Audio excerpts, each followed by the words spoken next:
Oi pessoal, boa tarde. Eu sou a Kate, editora de notícias do Yahoo. Estou aqui novamente com o nosso guru comportamental, Cher Soares, e ele vai dar algumas dicas de carreira preciosas nessa tarde. Bom, para começar, a gente não precisa falar muito, que todo mundo sabe que o Brasil está em crise e que o número de desempregados atingiu níveis estratosféricos. Estratosféricos, é isso aí. Então, Cher, como se recolocar no trabalho? Vamos lá, Kate, é um prazer estar com você de novo aqui. Oi, gente, bom dia, boa tarde, dependendo da hora que você vai ver o vídeo. Se você está ao vivo, seja muito bem-vindo. Nós vamos falar hoje sobre um tema que é extremamente importante, né? A Kate citou agora há pouco, e nós já falamos isso aqui, Kate, em programas anteriores. É um dado já conhecido que em 2017, 1 de cada 3 desempregados no mundo será brasileiro.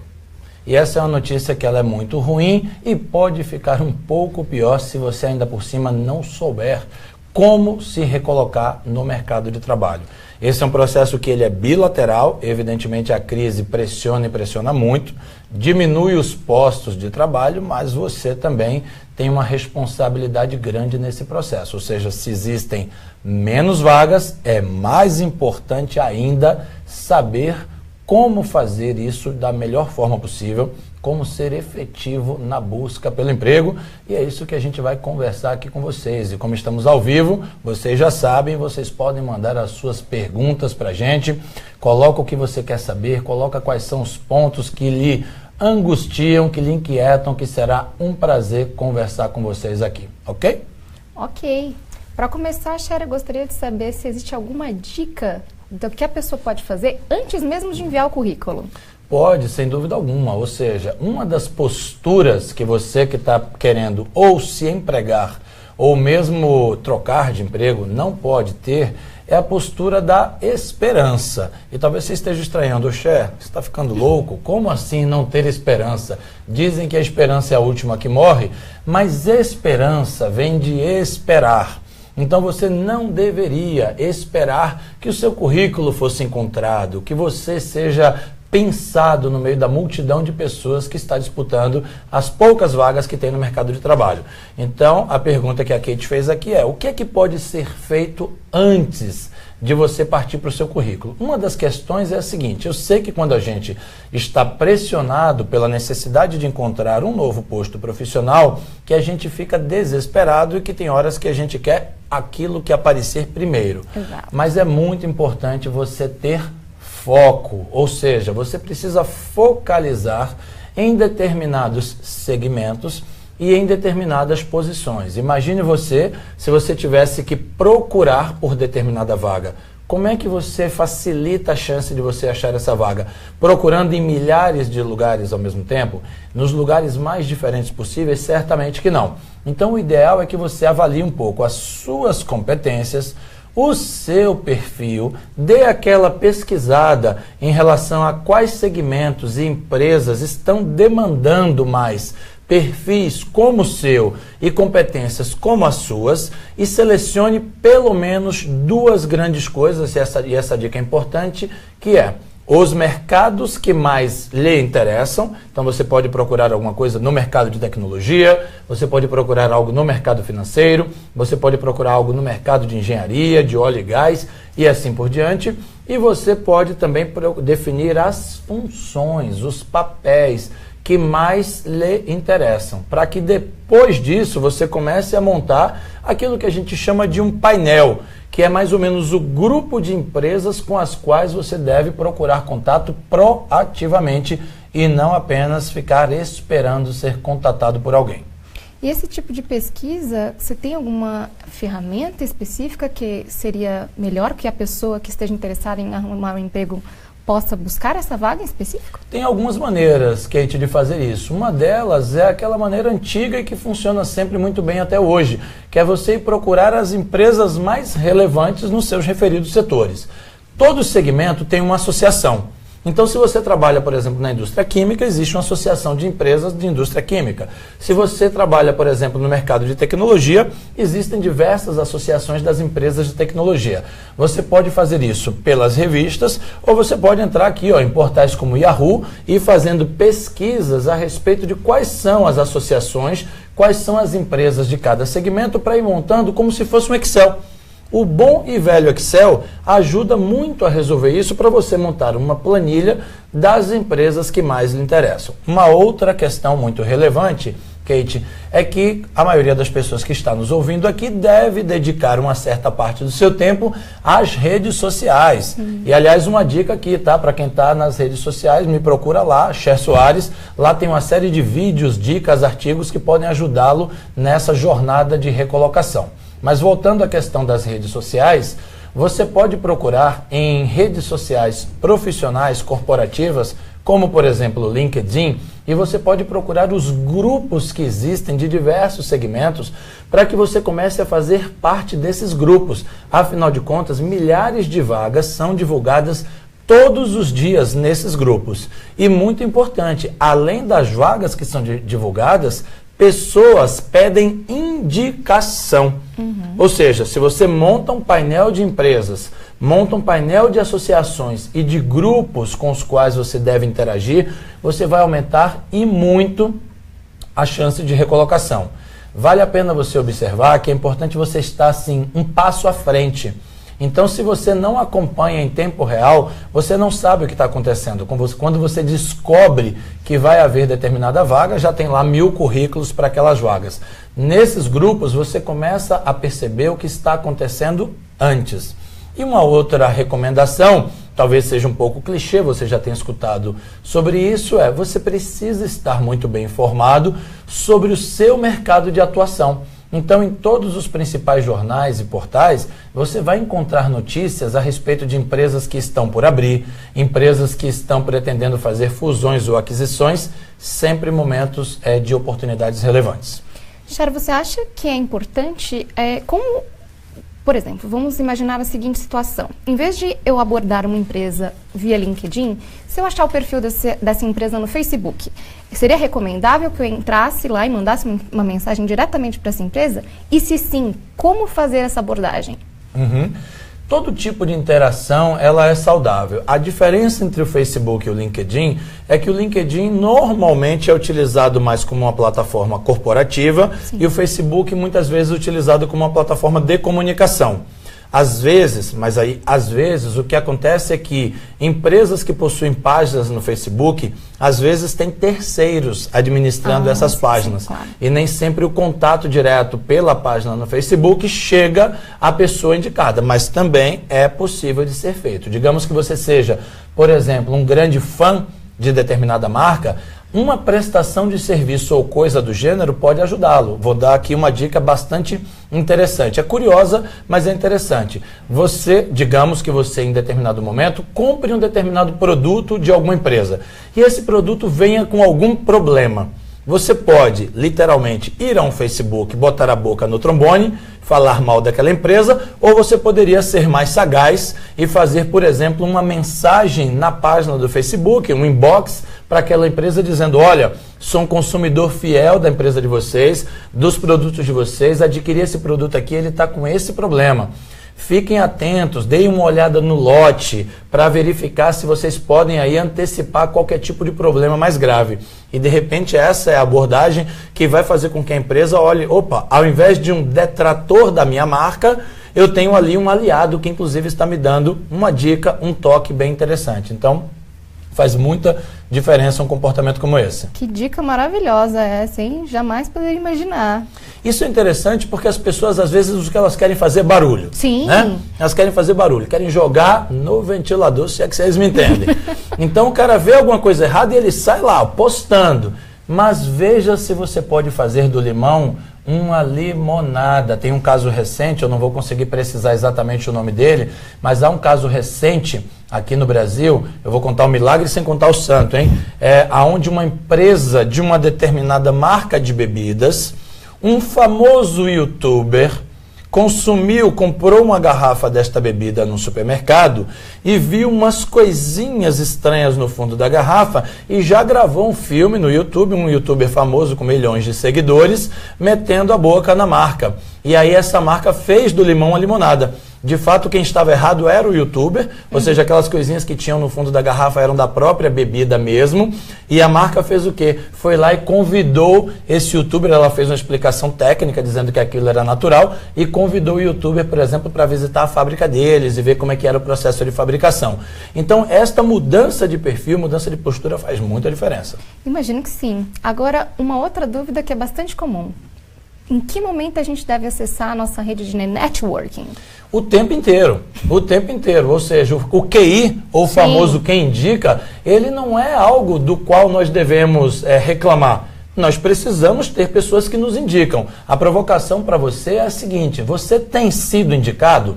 E mais, você tem motivos para ser indicado? Então você deveria ter pessoas para indicar você e essas pessoas deveriam ter motivos para indicar você. A networking ela é fundamental. O que acontece quando nós estamos precisando nos recolocar é que às vezes você está em casa porque você não está trabalhando e aí você muda um pouco a sua rotina, né, diária. Então você começa a acordar um pouco mais tarde, você começa a dormir um pouco mais tarde, de repente você cede à tentação de assistir séries intermináveis na sua TV e aí você, sem perceber, rouba tempo precioso que você poderia estar fazendo networking. Existe uma regrinha que é o volume de contatos dia ou interações que você deveria fazer com os diferentes meios com os quais você interage com a sociedade para que você possa, por exemplo, ser melhor sucedido na sua busca por recolocação. Vou tentar aqui dar algumas dicas e se você tiver papel e caneta, anota aí. Se tiver uma pergunta, faz aqui para a gente também, que facilita a gente te dar uma resposta mais precisa para que a gente consiga, por exemplo, ajudar você. Então vamos lá. Uma das questões é o seguinte: vamos pensar em tudo que você poderia fazer caso você esteja querendo se recolocar. Uma das coisas é participar de eventos de setor. Então você precisa participar de eventos de setor. As feiras, congressos, eventos diversos das referidas associações. Se você conseguir participar de pelo menos 4 eventos por mês, você vai expandir exponencialmente a sua networking. Segunda questão: interações em rede social. A rede social não está lá para a gente ficar só navegando, dispersando. Você precisa interagir com a sua rede social. Ou seja, você deveria se associar a grupos, existem milhares deles na sua rede social, e você deveria interagir com esses grupos de que maneira? De repente, alguém posta alguma coisa, alguém posta um artigo, um comentário, uma pesquisa, você deveria dar o seu ponto de vista. Você gosta do WhatsApp? Existem milhares de grupos de network no WhatsApp, mas não só para você ficar postando, com perdão da expressão, as famosas asneiras. Né? A gente perde muito tempo com isso. Muito tempo com isso, e é legal, é divertido, mas você também precisa fazer a sua parte, fazendo as interações, comentando as pesquisas, os artigos. Segunda dica, então, é essa. A terceira: coloque o seu ponto de vista, dê a sua opinião. O mercado valoriza pessoas de personalidade, pessoas que geram conteúdo. Então não fica só lendo, ler é muito importante. Começa também a escrever. Vai lá numa matéria que tem aqui no Yahoo e coloca teu comentário. O que é que você acha do que está acontecendo no mundo? O que é que você acha que está acontecendo no Brasil? Como é que você vê todas as notícias que estão veiculadas lá no Yahoo? Porque à medida que outras pessoas vão lendo o seu ponto de vista, as pessoas começam a falar: olha só, ali tem uma pessoa interessante, ali tem uma pessoa que tem uma linha de pensamento que me agrada. Então esse é o ponto. E quarta e última dica: você precisa interagir com as pessoas também presencialmente. Além de presencialmente, ao telefone. Então, ligue para pessoas. Avise as outras pessoas que você gostaria de indicação, que você quer ajuda. Avise as pessoas para que elas te informem, caso elas vejam alguma oportunidade. Se você está desempregado e precisa se recolocar, talvez, Kate, a principal coisa a ser feita é investir na networking de forma estruturada. Legal, Cher. Dicas excelentes, como sempre. Deixa eu te fazer uma pergunta. A Stephanie Souza tem uma dúvida. Ela diz: vamos colocar a seguinte situação. O currículo dela foi selecionado. Ok. Como ela deve se comportar na entrevista? Muito bem, Stephanie. Se você já teve o seu currículo selecionado, você já deu um grande passo. Eu vou aqui abordar as coisas sob dois aspectos, um mais psicológico e emocional e um mais técnico, mais estrutural. Sobre o aspecto psicológico e emocional, é muito importante essa dica para você, Stephanie, espero que seja útil para os outros também. A sua convicção de que você preenche a vaga é muito importante. A sua segurança é muito importante. Você talvez já tenha passado por isso, Stephanie, se não passou, certamente outras pessoas passaram, que é você ficar empolgada porque o seu currículo foi selecionado e chegar, por exemplo, para a reunião ou para a entrevista presencial e descobrir que tem 50 pessoas para uma vaga. E é aquela hora que dá aquele banho de água fria, que você já olha e fala, nossa, uma vaga, 50 pessoas, é como se você dissesse, nossa, vai ser muito difícil. Na hora que você conclui que é muito difícil, começa a ficar mais difícil. Sim. Então você tem que se manter segura, de forma entusiasmada, porque o entrevistador, ele é, com perdão da expressão, vocês vão me entender, ele é um animal treinado para detectar, para cheirar, para farejar o seu nível de entusiasmo, a sua paixão, o seu brilho nos olhos. E se você já entra derrotada na entrevista, você já começou perdendo. Então esse é o primeiro pilar. O segundo pilar, toda entrevista tem um aspecto técnico, estrutural, e se você já fez entrevistas antes, você sabe mais ou menos como é. Então se prepare antes da seguinte maneira. Quais são as principais perguntas que o entrevistador provavelmente fará? E faça a lição de casa, escreva você mesma 15, 20 perguntas. E se preocupe em ensaiar as suas respostas. Segunda questão. Aonde é que esse entrevistador vai focar? Ele vai se deter em que ponto para de fato avaliar se você tem o perfil ou não? E você já sabe, provavelmente ele vai falar das suas experiências anteriores, provavelmente ele vai querer saber a respeito do seu histórico de resultados. Caso você tenha sido desligada de outras empresas, ele vai querer saber os motivos, ele vai querer entender como você funciona, mas tudo isso você pode prever para que você planeje como você vai fazer durante a entrevista. Duas dicas que também são muito importantes. Não fale muito e também não fale excessivamente pouco. Por que não falar muito? Porque você deveria responder as coisas de forma estruturada e objetiva, começo, meio e fim.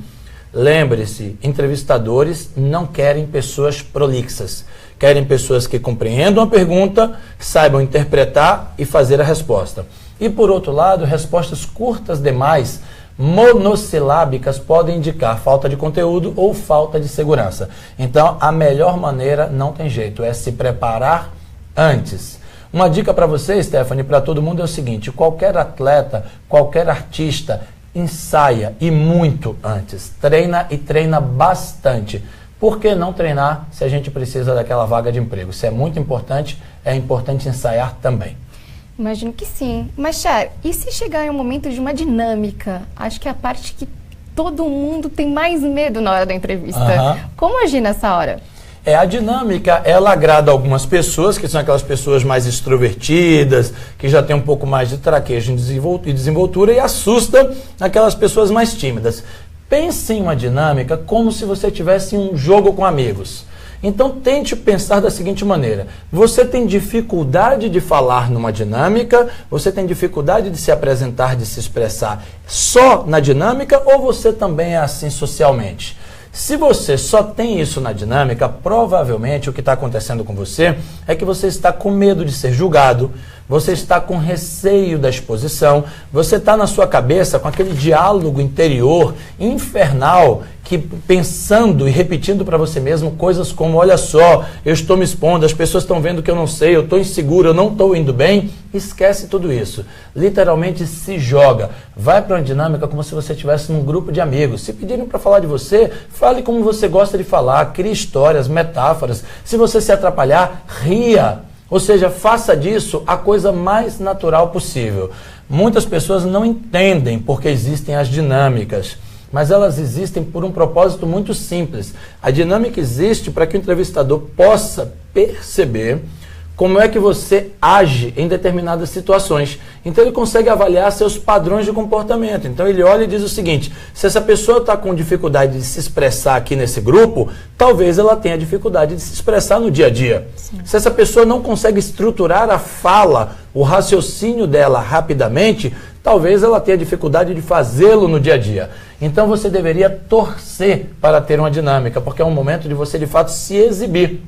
mostrar o seu melhor lado e conseguir impressionar. Então pense numa dinâmica como isso, é a hora de você impressionar. Então assim, ó, comece a se livrar, se despir de qualquer receio, se jogue de corpo e alma e trate cada dinâmica que você fizer, no mínimo, como um processo de aprendizado, de treinamento para a sua próxima entrevista.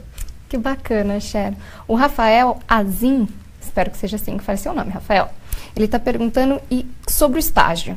O primeiro estágio em empresas. Por que as empresas cobram tantas experiências de um estagiário? Rafael, essa é uma pergunta inquietante. Na verdade, o estágio, tecnicamente falando, é justamente aquilo que se faz para que a pessoa adquira as experiências profissionais. O que acontece, Rafael, é que muitas empresas, em função inclusive de retração econômica, têm aquilo que as empresas costumam chamar de redução de headcount. O que é o headcount, Rafael? É o contingente de pessoas que trabalham na minha empresa. Então você imagina que em determinada empresa, em algum momento, havia um headcount, ou seja, havia um conjunto de pessoas trabalhando na ordem de 400 pessoas. E por algum motivo, retração econômica, volume de vendas, essa empresa reduziu para 350 pessoas. Ou seja, cada pessoa conta e conta muito. Então, acabou se transferindo para a função de estágio também a responsabilidade de contribuir mais, de entregar um pouco mais, ou seja, de colaborar com as missões da empresa. Agora, um ponto que é interessante nem sempre devemos confundir a experiência que a empresa exige do estagiário com a experiência profissional. Você, Rafael, você está fazendo estágio, você deve ter mais de 18, 19, 20 anos. Então, você tem uma experiência de 20 anos acumulada na sua vida. Então, tudo o que você já fez acaba virando experiência. E você pode mostrar, eu posso nunca ter trabalhado na minha vida, mas eu posso ter a experiência, por exemplo, de algum tipo de instituição religiosa, onde eu era um coordenador de grupo de jovens, e eu posso mostrar isso na minha entrevista de estágio. Eu posso dizer, olha, eu nunca trabalhei, mas lá na instituição religiosa eu coordenava um grupo de jovens, eu lidava com agendas, eu lidava com a necessidade de coordenar pessoas, eu lidava com egos e vaidades, eu lidava com comunicação, porque é uma experiência que você adquiriu. Se você, Rafael, vem de uma família de 4 irmãos, você certamente tem experiência em administrar conflito. Exatamente. É ou não é? Não tem jeito. Então você tem que mostrar para o contratante que, ainda que você não tenha experiência, você tem perfil, que você é a pessoa certa. E você pode fazer isso invertendo também um pouco a entrevista. Então, se lhe permitirem, e mesmo que não permitam, adote a petulância de fazê-lo, que é você chegar para o entrevistador e falar assim, uma das coisas que eu gostaria de fazer antes de nos aprofundarmos na entrevista é entender qual o perfil que vocês estão procurando. O que é essencial que alguém tenha para trabalhar aqui nessa função? E com essa pergunta ele vai te dar pistas importantes e você começa a endereçar a sua apresentação, o seu discurso para essas coisas que você já descobriu que o entrevistador valoriza. Você vai usar o que o entrevistador diz a seu favor? Sem dúvida, o tempo inteiro, porque a entrevista é 180 graus. Sim. Ele vai me entrevistar, mas eu também vou interagir com ele. Eu quero saber por que é relevante isso. Porque às vezes, como em qualquer outra área, tá? Como em qualquer outra área, há entrevistadores bem preparados e entrevistadores mal preparados. Então, se você sentiu que aquela entrevista não está fluindo da maneira mais adequada, você pode, de fato, fazer essa pequena interrupção e colocar, olha só, entre outras coisas, eu estou participando de outros processos seletivos. Legal. Eu também estou escolhendo a empresa onde eu quero fazer carreira, onde eu quero aportar o melhor dos meus serviços e dedicar meu tempo. Por isso eu queria saber o que é relevante para esta empresa aqui. E se ele te disser coisas como dinamismo, mostra o seu dinamismo. Mostra tudo o que você já fez na sua vida, independente de ter trabalhado ou não, que mostrem que você é um cara dinâmico. A única coisa que não serve para nada é a gente encontrar desculpas perfeitas para justificar porque que a gente ainda não conseguiu emprego.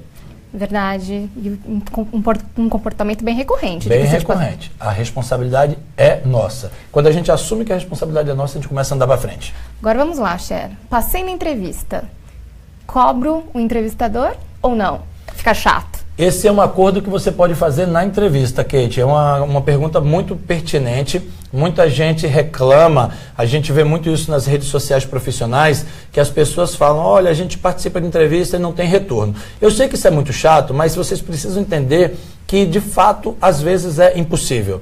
Para vocês terem uma noção, algumas vagas que são publicadas em redes sociais recebem 5 mil currículos.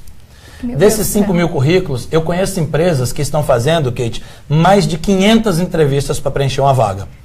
Então, nem sempre as empresas conseguem dar retorno para os outros 499. Nossa, nem é um sempre. Absurdo, é muita gente. É muita gente. Então, o que você tem que fazer é você já acordar isso na entrevista. Eu posso chegar para o entrevistador e falar, meu caro entrevistador, eu primeiro gostaria de ter um primeiro feedback. Como é que eu me saí nesta etapa aqui? E aí, provavelmente, ele vai tentar não te dizer isso. Ele vai tentar não te dizer que é um processo, que existem muitas variáveis, que outras pessoas estão envolvidas, que há uma matriz de comparação, e você vai falar, entendo perfeitamente, eu queria só um feedback para, primeiro, eu continuar me desenvolvendo, Sim. E a segunda, eu entender, e aí é uma pergunta que você pode fazer, eu estou no páreo? Claro. Eu estou no páreo? Para que não roube o seu tempo. Entrevistadores, às vezes, também ficam desconfortáveis de dizer, olha, sinto muito, você não é o nosso perfil. E a gente costuma dizer isso muito para os entrevistadores. Mas digam, se você já concluiu que ele está fora, diga, porque você não deixa ele naquela expectativa, não deixa ansioso. Mas voltando para essa questão, você pode falar, eu estou no páreo, eu me saí bem, tenho chances. E a segunda coisa, podemos combinar como evoluiremos para o próximo passo? Você vai me dar retorno mais ou menos em quanto tempo? Caso você não me dê retorno, eu posso fazer contato com você? Ou seja, tudo que foi combinado antes não vai ser problema depois. Por quê? Porque se eu combino aqui com a Kate, que Kate, você vai me dar retorno mais ou menos em quanto tempo? E ela diz em 15 dias, eu posso falar para ela, e se você não me der retorno, eu posso te ligar? E ela diz, pode. E aí de repente ela diz, não, mas não precisa, porque eu vou te dar retorno. Passado 16 dias, você está legalmente autorizado a ligar. Porque foi ela que não cumpriu com isso. Então lembre-se, entrevistadores valorizam personalidade. Você não precisa ser inconveniente. Sim. Mas você pode sim se posicionar. Agora vamos lá, para uma pergunta do Jorge Luiz Silva Jacó. Ele fala que ele tem 38 anos, que ele é formado em engenharia e ele nunca teve oportunidade de trabalhar na área. E ele não tem como investir no momento nesse segmento. Ele fez inglês por muito tempo, mas ele não acha que ele é fluente. Como ele pode conseguir uma oportunidade na área dele, mesmo que ele não tenha trabalhado antes nela? Qual que é o nome dele mesmo? Jorge Luiz Silva. Jorge, muito bem, Jorge. Pelo que eu entendi, você formou em engenharia, nunca atuou na área, estudou inglês muito tempo, mas não tem certeza a respeito da sua fluência. São muitas dúvidas. Então vamos por partes, Jorge. Vamos lá. No melhor estilo, Jack o Estripador por partes. Quanto ao inglês, se você for na internet, há milhares de coisas, cursos, aulas, simulações de interação, que você pode continuar evoluindo no seu inglês. Quanto à questão de entrar na área de engenharia, mesmo eu sei que é um desafio, você nunca tendo atuado na área, e já que você está, se estou certo, com 38 anos, é isso? Isso. 38 anos, você talvez tenha que pagar um preço. O que é que eu quero dizer pagar um preço? Se você não acumulou experiência na área, talvez você tenha que entrar aceitando ganhar muito menos. Ou talvez você tenha que se colocar à disposição de alguém e dizer, olha, eu sou o cara para esta empresa e eu preciso entrar na área e eu quero fazer um compromisso com essa empresa, que eu vou trabalhar em uma posição de entrada. O que é uma posição de entrada? É como se você fosse um advogado, Jorge, e você se colocasse como assistente para provar em um ano que você tem condição de atuar como advogado. Então você é engenheiro, mas você pode se colocar, você pode estabelecer para si mesmo esse desafio de trabalhar numa função de entrada e aí você vai se provar na prática. Agora o mais importante, Jorge, aonde é que você acha que existem as melhores oportunidades de vagas na área de engenharia? Provavelmente em empresas de engenharia e em grupos de engenheiros.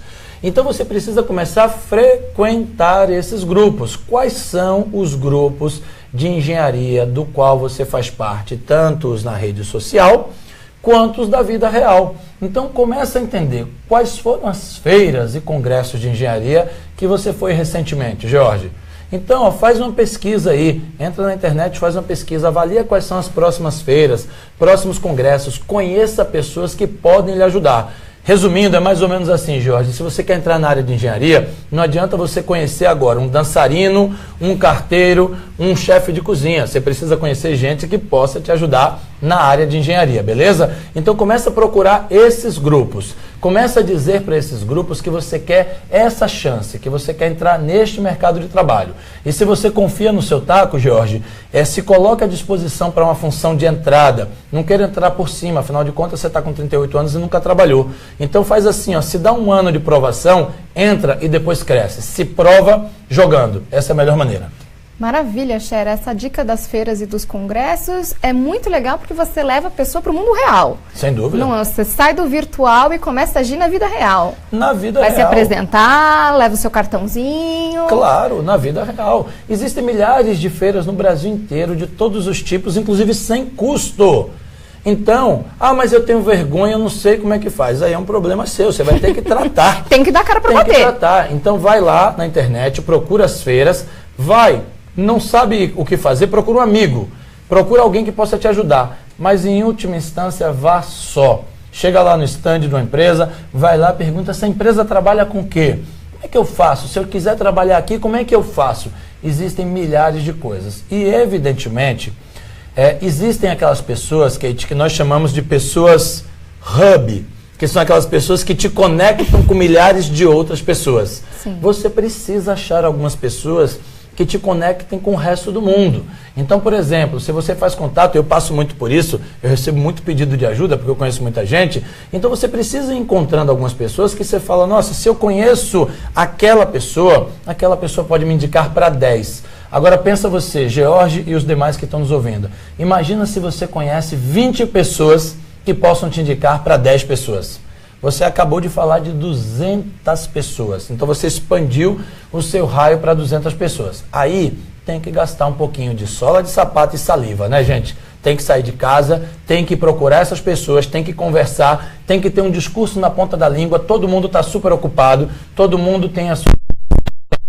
Então, se você só tiver 1 minuto e meio para explicar para a Kate por que ela deveria prestar atenção em você, o que é que você diria? E aí, Jorge, fica a pergunta para você, ó. Já imaginou, Jorge, se você cai agora diante de um dos maiores executivos do mercado de engenharia do Brasil e você encontra com esse cara no elevador, só você e ele pergunta para você, ok, por que eu deveria contratar você? O que é que você responde? Essa é a resposta que você tem que ter na ponta da língua. Se você não sabe, você precisa desenvolver. Então, enquanto o Jorge e vocês todos desenvolvem esse pensamento, a gente vai encerrando o live por aqui com o Cher.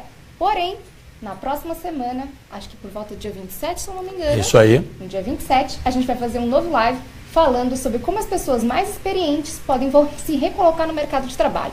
Muito obrigada, Cher. Eu que agradeço. E olha só, deixa a sua pergunta, deixa o seu like e lembra-se, corrente do bem. Faça o bem para as outras pessoas que volta para você também. Se você acha que alguém merece receber essas dicas, marque essa pessoa aí, compartilha o vídeo e acompanha aqui no Yahoo. Semana que vem tem mais. Valeu, turma. Até mais. Tchau, tchau. Tchau, gente. Tchau, tchau.